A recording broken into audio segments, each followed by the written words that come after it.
Le Conseil des ministres s'est réuni ce mercredi 16 novembre 2022 sous la présidence effective de son Excellence le capitaine Ibrahim Traoré, président de la transition et chef de l'État.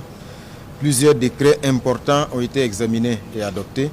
Il s'agit entre autres du décret sur le statut des volontaires pour la défense de la patrie, mais aussi la création d'une brigade des volontaires pour la défense de la patrie. Le Conseil a examiné également et adopté des décrets concernant le ministère de la Santé.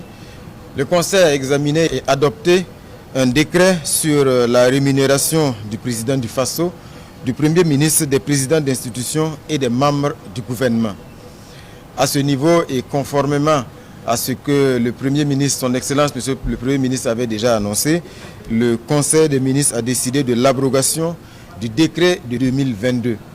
Une abrogation qui consacre donc le retour aux dispositions du décret de 2008.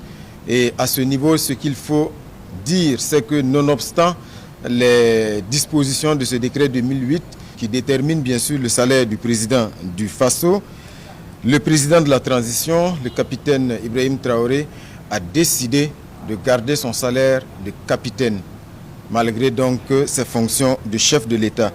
Et ça, c'est un acte fort. Le président de la transition a souhaité donc le faire pour montrer cet esprit de sacrifice qui doit habiter chacun des Burkinabés dans la situation actuelle.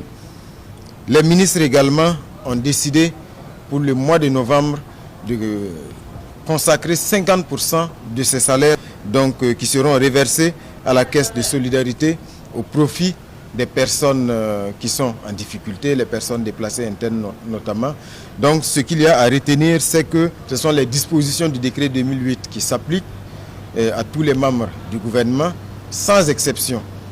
C'est-à-dire que même les membres du gouvernement qui avaient auparavant des niveaux de salaire supérieurs aux dispositions du décret 2008 vont se conformer aux dispositions de ce décret-là. Il n'est pas question donc de faire des contrats particuliers pour les membres du gouvernement qui avaient un salaire plus élevé.